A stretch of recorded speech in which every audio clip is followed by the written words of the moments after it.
Budget రోజున మార్కెట్లో obvious గా చాలా పెద్ద మూమెంట్ వస్తుంది. అది పైకైనా ఉండొచ్చు లేదా కిందకైనా ఉండొచ్చు. అందుకని ఆ ఆపర్చునిటీని యూజ్ చేసుకుని బడ్జెట్ డే ట్రేడింగ్ లో చాలా బాగా సంపాదించవచ్చు అని అనుకుంటున్నారా? కానీ నిజానికి గత 10 సంవత్సరాల్లో బడ్జెట్ రోజున మనలాంటి రిటైలర్స్ కేవలం ఒక్క రోజులోనే కొన్ని వేల లక్షల కోట్లు నష్టపోయారు. అయితే దీనికి రీజన్ చాలా మంది ఏమనుకుంటారంటే, నేను బడ్జెట్ వల్ల పెరుగుతుంది అనుకున్నాను కానీ పడింది, లేదా పడుతుంది అనుకున్నాను బట్ పెరిగింది, అందుకనే నేను డబ్బులు నష్టపోయాను అని అనుకుంటారు. కానీ వాళ్ళని అలాగా రాంగ్ గెస్ చేయడానికి సైకలాజికల్ గా పుష్ చేసేది మార్కెట్ యొక్క వాలటిలిటీ. ఈ వాలటిలిటీ వల్లే రిటైల్ ట్రేడర్స్ అందరూ కూడా రాంగ్ సైడ్ లో ట్రేడ్ చేస్తారు. అందుకే ఈ వీడియోలో జస్ట్ నార్మల్ గా బడ్జెట్ రోజున call option put option trade చేయడం కాకుండా వాలటిలిటీని ఎలా ట్రేడ్ చేయాలి అనేది తెలుసుకుందాం. ఈ వీడియో గనక మీరు మిస్ అయితే నెక్స్ట్ బడ్జెట్ దాకా కూడా మీరు మళ్ళీ సేమ్ మిస్టేక్స్ రిపీట్ చేస్తూ ఉంటారు.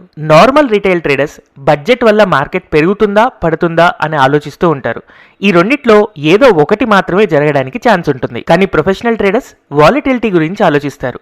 వాలటిలిటీ అనేది బడ్జెట్ రోజున 100% పెరుగుతుంది. అయితే మార్కెట్ లో ఎప్పుడైతే వాలటిలిటీ పెరుగుతుందో కాల్ ఆప్షన్ పుట్ ఆప్షన్ రెండు ప్రీమియమ్స్ పెరుగుతాయి. సో ఒక రిటైలర్ మార్కెట్ పెరుగుతుందా పడుతుందా అని ఆలోచిస్తూ కన్ఫ్యూజన్ లో ఉంటే, ప్రొఫెషనల్ వాలటిలిటీ అయితే ఖచ్చితంగా పెరుగుతుంది కదా అని కాన్ఫిడెంట్ గా స్ట్రాటజికల్ గా ఆలోచిస్తారు. అందుకే బడ్జెట్ రోజున మార్కెట్ డైరెక్షన్ ని గ్యాంబుల్ చేయడం కంటే ఇది ఒక వాలటిలిటీ ఈవెంట్ అని గుర్తుపెట్టుకుని దానికి తగినట్టుగా స్ట్రాటజీస్ అప్లై చేయాలి. సో ఎప్పుడైతే మార్కెట్ లో వాలటిలిటీ పెరుగుతుందో అలాంటప్పుడు మీ దగ్గర ఉన్న క్యాపిటల్ 10,000 20,000 లేదా ₹1,00,000 మీకు హెల్ప్ చేసే 3 స్ట్రాటజీస్ ని ఈ వీడియోలో నేర్చుకుందాం. అందులో strategy number 1 long straddle. Simple గా చెప్పాలంటే కరెంట్ గా మార్కెట్ ఏ లెవెల్లో ట్రేడ్ అవుతుందో దాని యొక్క call option and put option రెండింటిని కొనడాన్ని లాంగ్ స్ట్రాడిల్ అంటారు. అంటే at the money option same ఎక్స్పైరీది కొనాలి. ప్రొఫెషనల్ ట్రేడర్స్ బడ్జెట్ ముందు దీన్ని ఎందుకు సెలెక్ట్ చేసుకుంటారంటే దీనికి డైరెక్షన్ తో పని లేదు, జస్ట్ వాలటిలిటీ పెరిగితే ప్రాఫిట్ వచ్చేస్తుంది. అండ్ ఒకవేళ బిగ్ మూవ్ కూడా వచ్చింది అని అంటే అది ఎడిషనల్ బోనస్, చాలా చాలా పెద్ద ప్రాఫిట్ రావడానికి ఛాన్స్ ఉంటుంది. కాకపోతే ఇది స్టాక్ మార్కెట్ బిగినర్స్ కి కొంచెం డేంజరస్ అవ్వచ్చు కూడా. ఎందుకంటే లాంగ్ స్ట్రాటజీని మనం యూజ్ చేసినప్పుడు మార్కెట్ గనక మూవ్ అవ్వకుండా అక్కడే కన్సాలిడేట్ అవుతుంది అని అంటే ఆబ్వియస్ గా లాస్ వస్తుంది. అయితే మార్కెట్ లో బడ్జెట్ అనౌన్స్మెంట్ వచ్చిన తర్వాత 90 to 95% ప్రాబబిలిటీతో ఖచ్చితంగా ఏదో ఒక డైరెక్షన్ లో అయితే బిగ్ మూవ్ వస్తుంది కదా. ఆ బిగ్ మూవ్ని మనం ఎక్స్పెక్ట్ చేస్తూనే అండ్ అలాగే బడ్జెట్ రోజు నుండే హై వాలటిలిటీని ఎక్స్పెక్ట్ చేస్తూనే ఈ స్ట్రాటజీని మనం అప్లై చేస్తాం. దీన్ని మీకు సింపుల్గా ఎక్స్ప్లెయిన్ చేయడానికి నేను సెన్సిబుల్ ఓపెన్ చేశాను. సెన్సిబుల్లో నేను ఈ రోజు వీడియో చేస్తున్నప్పుడు నిఫ్టీ అనేది 25,342 ఉంది. కాబట్టి ఎట్ ది మనీ అంటే 25,350 రూపీస్ అవుతుంది. సో ఈ 25,350 యొక్క కాల్ ఆప్షన్ ని అండ్ అలాగే పుట్ ఆప్షన్ ని రెండింటిని గనక బై చేస్తే అప్పుడు మనకి ఎలాంటి రిజల్ట్స్ వస్తాయి అని తెలుసుకోవడం కోసం కిందకి వెళ్ళి ఎనలైజ్ అనే ఆప్షన్ ని మనం సెలెక్ట్ చేసుకోవచ్చు. సో ఈ ఎనలైజ్ మీద క్లిక్ చేసిన తర్వాత go to full strategy builder అని గనక క్లిక్ చేస్తే మనకి నెక్స్ట్ ట్యాబ్ లో కంప్లీట్ చార్ట్ అనేది ఓపెన్ అవుతుంది. సో ఈ వీడియో చేసేటప్పుడు ఆల్రెడీ నాకు బడ్జెట్ కోసం ఇంకా 3 days ఉంది. అయితే బడ్జెట్ రోజు దాకా వెయిట్ చేస్తే ఎలాంటి రిజల్ట్స్ వస్తాయి అని తెలుసుకోవడం కోసం 1st February రోజున మనకి బడ్జెట్ అనౌన్స్ చేస్తున్నారు కాబట్టి 1st February దాకా ఈ కర్సర్ ని మూవ్ చేసుకోవాలి. సో ఒక్కసారి ఇలా కర్సర్ ని మూవ్ చేసుకున్న తర్వాత కొంచెం పైకి వెళ్తే మనకి పైన బ్రేక్ ఈవెన్ అని కనపడుతుంది. సో ఈ బ్రేక్ ఈవెన్ ని కొంచెం మనం జూమ్ చేసుకుందాం. సో నిఫ్టీ ఒకవేళ పడితే 1.6% పడినా కూడా మనకి ప్రాఫిట్ వస్తుంది, లేదా 1.7% పెరిగినా కూడా ప్రాఫిట్ వస్తుంది. అయితే ఈ 1.6% లేదా 1.7% అనేది బడ్జెట్ రోజున కాదు, ఈ రోజు నుంచి బడ్జెట్ దాకా. బట్ మీరు ఏ రోజు అప్లై చేస్తున్నారు అనే దాన్ని బట్టి, మీరు వేసిన స్ట్రాటజీని బట్టి ఈ పర్సంటేజెస్ ఎంత వస్తున్నాయి అనేది చూడండి. మినిమం అంత పర్సంటేజ్ మార్కెట్ మూవ్ అవుతుందా లేదా అనేది ఆలోచిస్తే చాలు.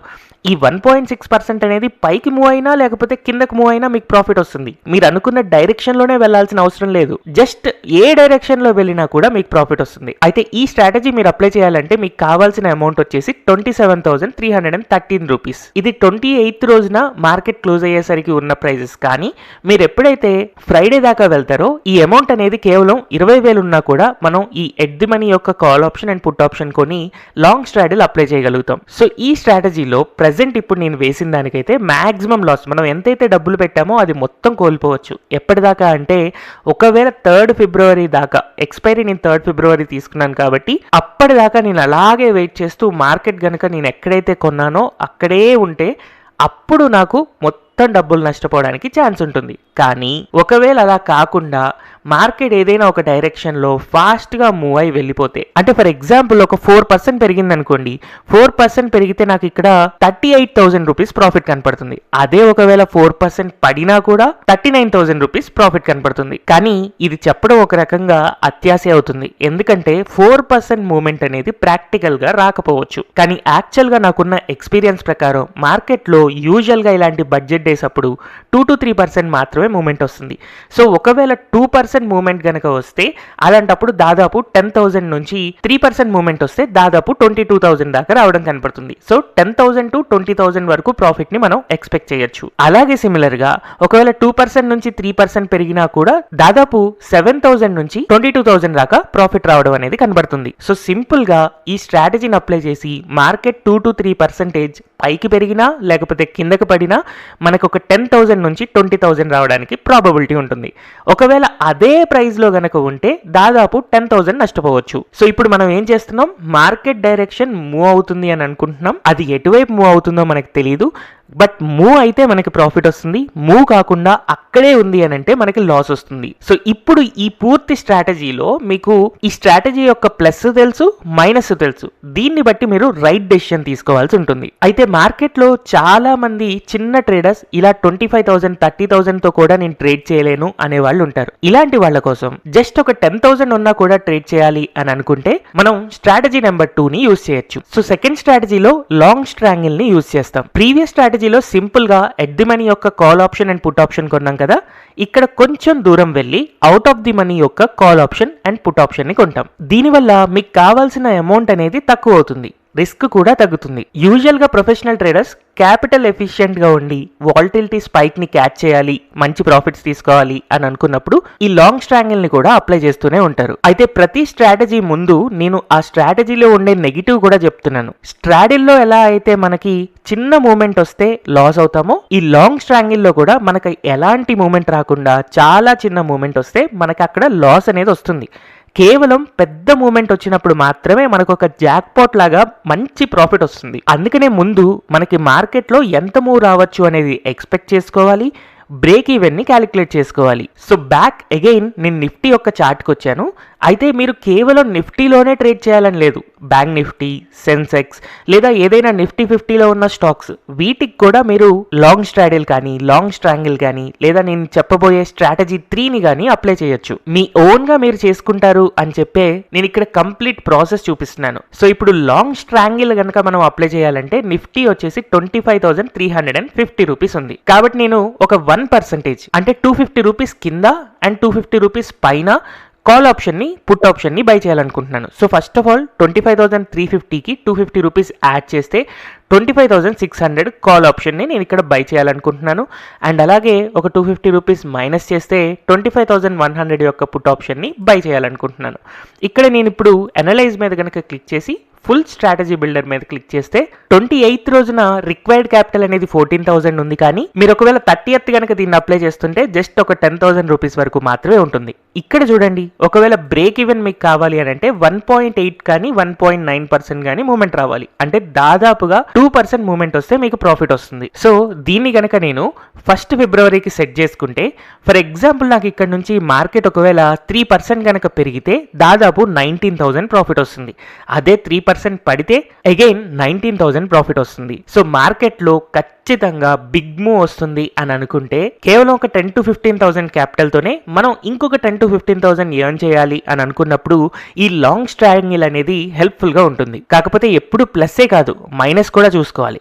ఒకవేళ మార్కెట్లో ఎలాంటి మూమెంట్ లేకపోతే ఎంత నష్టపోతాం అని చూడడం కోసం ఇక్కడ అదే ప్రైస్ లో అబ్జర్వ్ చేస్తే దాదాపు 9,000 రూపీస్ వరకు లాస్ కనపడుతుంది. సో బడ్జెట్ చెప్పేటప్పుడు 1st ఫిబ్రవరి రోజున గనక మార్కెట్లో ఎలాంటి మూమెంట్ లేకపోతే ఒక 9,000 రూపీస్ లాస్, లేదా ఒక 3% ప్లస్ ఆర్ మైనస్ గనక మూవ్ అయితే దాదాపు 19,000 to 20,000 రూపీస్ ప్రాఫిట్ వచ్చే విధంగా ఈ స్ట్రాటజీ అనేది ఉంది. సో ఇప్పుడు ఒక ట్రేడర్ కి ఆ రిస్క్ రివార్డ్ ఓకే, మార్కెట్లో ఖచ్చితంగా అంత మూమెంట్ వస్తుంది అన్న కాన్ఫిడెన్స్ ఉంటే ఈ స్ట్రాటజీ స్ట్రాటజీని అప్లై చేయొచ్చు. అయితే ఈ స్ట్రాటజీని అప్లై చేసే ముందు లాస్ట్ టైం 29th January నుంచి 1st February దాకా మార్కెట్ ఎన్ని పాయింట్స్ మూవ్ అయింది దీన్ని నేను అబ్జర్వ్ చేయడం కోసం సింపుల్ గా దీన్ని నేను క్యాల్కులేట్ చేస్తున్నాను. దాదాపుగా 2.65% మూవ్ అయింది. అండ్ అలాగే మీరు గనక జస్ట్ 1 day ముందు మాత్రమే గనక దీన్ని అప్లై చేస్తుంటే, ఇది నేను ఓపెన్ చేసింది నిఫ్టీ యొక్క 5-minute చార్ట్. సో ముందు రోజు 31st January అప్పుడు మార్కెట్ ఇక్కడ ఎగ్జాక్ట్ గా ఈ లెవెల్లో క్లోజ్ అయింది. సో ఈ క్లోజ్ అయిన లెవెల్ దగ్గర నుంచి పైకి లేదా కిందకి ఎంత మూవ్మెంట్ వచ్చింది అని కనుక అబ్జర్వ్ చేస్తే, పైకి జస్ట్ 0.5% మూవ్ అయింది. కిందకి ఆ డేలో ఒకసారి దాదాపు 0.9% మూవ్ అయింది.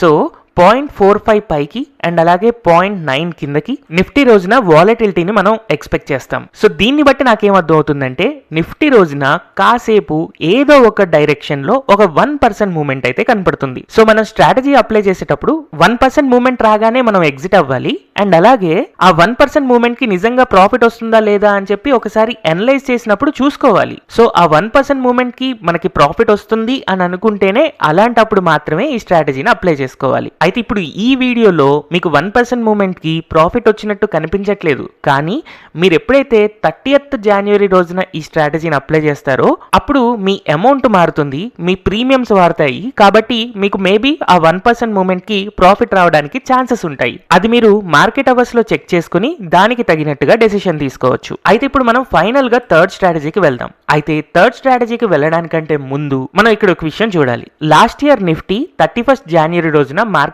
క్లోజ్ అయ్యే టైంకి 23,530 దగ్గర ట్రేడ్ అవుతూ ఉండేది. మార్కెట్ వాలటిలిటీ పెరగడం వల్ల అక్కడ నుంచి దాదాపు ఒక 0.45% పైకి వెళ్ళింది, దాదాపు ఒక 0.9% కిందకి వెళ్ళింది. కానీ at the end of the day almost నిన్నటి రోజున ఎక్కడ క్లోజ్ అయిందో అదే ప్లేస్లోకి వచ్చి క్లోజ్ అయింది. జస్ట్ ఒక 20 to 30 పాయింట్స్ మాత్రమే డిఫరెన్స్ ఉంది. సో ఒకవేళ ఇలాంటప్పుడు మార్కెట్ సైడ్ వైజ్ లోనే క్లోజ్ అవుతుంది, నేను క్లోజింగ్ దాకా వెయిట్ చేస్తాను, మార్కెట్లో పెద్దగా డైరెక్షనల్ మూవ్ ఏమీ రాదు అని అనుకుంటే, అలాంటప్పుడు మనం క్యాలెండర్ స్ప్రెడ్ యొక్క స్ట్రాటజీని యూజ్ చేయొచ్చు. అదే మన స్ట్రాటజీ నెంబర్ 3, క్యాలెండర్ స్ప్రెడ్. చాలా మంది ప్రొఫెషనల్ ట్రేడర్స్ కి బడ్జెట్ స్ట్రాటజీ ఏంటో చాలా క్లియర్ గా అర్థమైపోతుంది. మార్కెట్ లో పెద్ద పెద్ద మూవ్మెంట్స్ వచ్చినట్టే ఉంటాయి, కానీ at the end of the day ఎక్కడికి మూవ్ అవ్వకుండా అక్కడే ఉంటుంది. ఎందుకంటే బడ్జెట్ స్పీచ్ చెప్పినా కూడా ఆ పర్టికులర్ డే రోజున అంటే 1st February రోజున బడ్జెట్ మీద ఎలాంటి క్లారిటీ రాదు.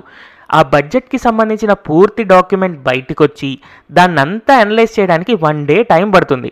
అందుకని యాక్చువల్గా బడ్జెట్ రోజున కాకుండా నెక్స్ట్ డే నుంచి దాని యొక్క ఒరిజినల్ మూమెంట్ అనేది స్టార్ట్ అవుతుందన్నమాట. అందుకనే బడ్జెట్ డే రోజున ఎంత పెద్ద మూమెంట్స్ వచ్చినా కూడా at the end of the day చాలా వరకు సైడ్ వైజ్ గానే క్లోజ్ అవుతుంది. అందుకనే ప్రొఫెషనల్ ట్రేడర్స్ క్యాలెండర్ స్ప్రెడ్ వేయడానికి చాలా ఎక్కువ ఇంట్రెస్ట్ చూపిస్తూ ఉంటారు. ఈ క్యాలెండర్ స్ప్రెడ్ లో మనం ఏం చేస్తామంటే, ఈ వీక్ యొక్క call option and put option ని సెల్ చేసి నెక్స్ట్ వీక్ యొక్క కాల్ ఆప్షన్ ని లేదా పుట్ ఆప్షన్ ని బై చేస్తారు.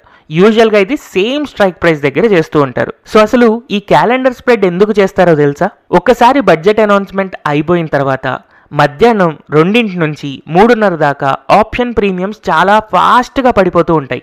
ఎందుకంటే అప్పటిదాకా ఉన్న వాలటిలిటీ అనేది తగ్గిపోతూ ఉంటుంది. సో ఈ వాలటిలిటీ తగ్గడాని యొక్క బెనిఫిట్ తీసుకోవాలి అని అనుకుంటే క్యాలెండర్ స్ప్రెడ్లో అది చాలా చాలా మంచి బెనిఫిట్ ఇస్తుంది. సో మార్కెట్లో రిస్క్ని జాగ్రత్తగా క్యాలిక్యులేట్ చేసుకుని ఎలాంటి ఎమోషన్స్ లేకుండా ప్రశాంతంగా సంపాదించాలి. ఒకవేళ నేను రాంగ్ అయితే కొంచెం అమౌంట్ మాత్రమే పోగొట్టుకోవాలి అని అనుకున్నప్పుడు క్యాలెండర్ స్ప్రెడ్ అనేది చాలా మంది ప్రొఫెషనల్ సెలెక్ట్ చేసుకునే ఒక టూల్. సో ఇప్పుడు మీరు క్యాలెండర్ స్ప్రెడ్ ని అప్లై చేయాలి అని అనుకుంటే first of all next week యొక్క కాల్ ఆప్షన్స్ లేదా పుట్ ఆప్షన్స్ బై చేయాలి. దీనివల్ల మీకు మార్జిన్ బెనిఫిట్ వస్తుంది. కాబట్టి నేను ఫర్ ఎగ్జాంపుల్ 10th February యొక్క చార్ట్ ఓపెన్ చేసుకుని ఇప్పుడు మార్కెట్ 25,350 దగ్గర ట్రేడ్ అవుతుంది కాబట్టి నేను 25,000 యొక్క పుట్ ఆప్షన్ ని కొంటున్నాను. అండ్ అలాగే పైకి వెళ్ళి 25,700 యొక్క కాల్ ఆప్షన్ కొంటున్నాను. సో ఇక్కడ నేను ఏం చేశాను, ఒక 350 పాయింట్స్ పైకి అండ్ 350 పాయింట్స్ కిందకి వెళ్ళి కింద పుట్ ఆప్షన్ అండ్ పైన కాల్ ఆప్షన్ కొన్నాను. సో ఇప్పుడు 3rd February రోజుకి వచ్చి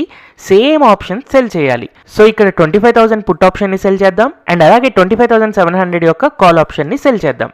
సో ఇప్పుడు దీన్ని కనుక నేను అనలైజ్ మీద క్లిక్ చేసి go to full strategy click చేసినప్పుడు ఇక్కడ రిక్వైర్డ్ క్యాపిటల్ చూసారా, దాదాపు 90,000 కావాల్సి ఉంటుంది. అండ్ మార్కెట్ లో దాదాపు 2% నుంచి 2.5% మూవ్మెంట్ వచ్చినా కూడా మనం ప్రాఫిట్ లోనే ఉంటాం. అంతకంటే తక్కువ వచ్చింది అంటే ఇంకా మంచి ప్రాఫిట్ లో ఉంటాం.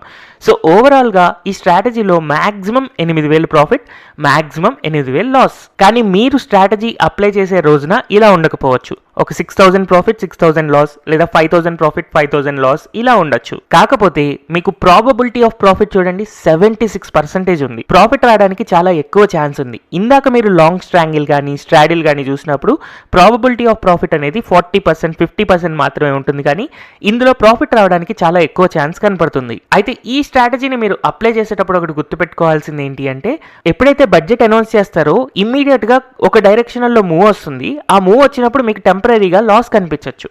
మళ్ళీ ఎప్పుడైతే బడ్జెట్ చెప్పిన కాసేపటికి మార్కెట్ అక్కడక్కడే కన్సాలిడేట్ అవుతూ సైడ్ వేజ్ అవుతుంది చూసారా, అంటే మార్కెట్ 3:30 క్లోజ్ అవుతుంది కదా, ఆ క్లోజింగ్ టైం దాకా వెయిట్ చేసే పేషెన్సీ ఉండాలి. ఎందుకంటే మీ వాలటిలిటీ తగ్గితేనే మీకు ఇక్కడ ప్రాఫిట్ అనేది వస్తుంది. అయితే ఆ వాలటిలిటీ తగ్గడం అనేది బడ్జెట్ చెప్పిన తర్వాత 2:30 నుంచి స్టార్ట్ అవుతుంది కాబట్టి ఖచ్చితంగా 3:30 దాకా వెయిట్ చేసే పేషెన్సీ ఉన్న వాళ్ళకు మాత్రమే ఈ స్ట్రాటజీ అనేది కరెక్ట్. సో ఇప్పుడు నేను ఒకవేళ 1 ఫిబ్రవరి దాకా వెళ్ళి నేను ఎప్పుడైతే స్ట్రాటజీ వేశానో బడ్జెట్ చెప్పిన తర్వాత కొంచెం పెద్ద మూమెంట్స్ వచ్చినా పైకో కిందకో వెళ్ళినా 3:30కి అక్కడే క్లోజ్ అయింది అని అనుకుంటే 3,000 రూపాయలు ప్రాఫిట్ కనపడుతుంది. లేదు ఒక 1% మూవ్మెంట్ వచ్చినా కూడా దాదాపు ఒక 2,000 రూపీస్ ప్రాఫిట్ కనపడుతుంది.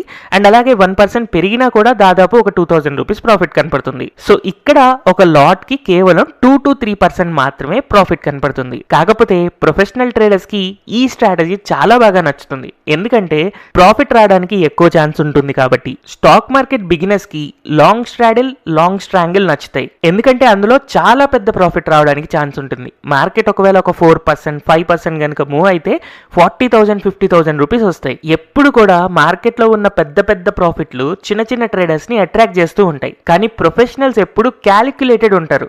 వాళ్ళకి 2,000 3,000 రూపీస్ ప్రాఫిట్ వచ్చినా కూడా అవి క్యాలిక్యులేషన్ బేస్డ్ వస్తుంటే వాటికే ఎక్కువ ఇంపార్టెన్స్ ఇస్తారు. సో మార్కెట్ ఎండ్ దాకా పేషెన్సీతో ఉండి మార్కెట్ లో ఎలాంటి డైరెక్షన్ ఉండదు, బిగ్ మూమెంట్స్ వచ్చినా అవి సస్టైన్ అవ్వవు, తర్వాత కన్సాలిడేట్ అవుతాయి అన్న క్లారిటీ వచ్చిన వాళ్ళు ఇలాగా క్యాలెండర్ స్ప్రెడ్స్ ని యూజ్ చేస్తూ ఉంటారు. నేను ఇక్కడ 2 క్యాలెండర్ స్ప్రెడ్స్ ని కలిపి యూజ్ చేశాను. సో ఇప్పుడు మీ ముందు 2 ఆప్షన్స్ ఉన్నాయి. మార్కెట్లో పెద్ద మూమెంట్ వస్తుంది అని అనుకుంటే ఎయిదర్ లాంగ్ స్ట్రాడిల్ కానీ స్ట్రాంగిల్ కానీ అప్లై చేయొచ్చు, లేదా ఎలాంటి మూమెంట్ రాదు నేను 3:30 దాకా వెయిట్ చేస్తాను అని అనుకున్నప్పుడు ఇలా క్యాలెండర్ స్ప్రెడ్ అప్లై చేయొచ్చు. అయితే ఒక విషయం గుర్తుపెట్టుకోండి, సో ఈ వీడియోలో నేను ఎక్స్ప్లెయిన్ చేసిందంతా కూడా నిఫ్టీకైనా మీరు మీ ఓన్ గా బ్యాంక్ నిఫ్టీకి సెన్సెక్స్ కి లేదా స్టాక్స్ కి సెర్చ్ చేసుకుని ఎందులో పెద్ద మూమెంట్స్ వస్తాయి ఎందులో రావు అనేది కనుక ప్రెడిక్ట్ చేసుకుని కనుక ట్రేడ్ చేస్తే మీకు రిస్క్ బేస్డ్ ట్రేడింగ్ అనేది అర్థమవుతుంది. బ్లైండ్ గా పెరుగుతుంది పడుతుంది అని ట్రేడ్ చేయడం అనేది గ్యాంబ్లింగ్ అవ్వచ్చు. కానీ ఇలా క్యాలిక్యులేటెడ్ గా ప్రాఫిట్ ఎంత రావచ్చు లాస్ ఎంత రావచ్చు అని అనాలిసిస్ చేసుకున్న తర్వాత చేసేదాన్నే అసలు నిజమైన ట్రేడింగ్ అంటారు. అలాంటి నిజమైన ట్రేడింగ్ ని నేను సిచ్యువేషనల్ గా మీకు పరిచయం చేశాను అని అనుకుంటూ, బడ్జెట్ రోజున మార్కెట్ పైకి వెళ్తుందా కిందకి వెళ్తుందా అని కాకుండా ఎటువైపు మూవ్ అయినా కూడా ప్రాఫిట్ ఎర్న్ చేసే విధంగా మీరు స్ట్రాటజికల్ గా ట్రేడ్ చేస్తారు అని అనుకుంటున్నాను. ఈ వీడియో కనుక మీకు ఇన్ఫర్మేటివ్ గా అనిపిస్తే don't forget to like share and subscribe to Telugu stock channel.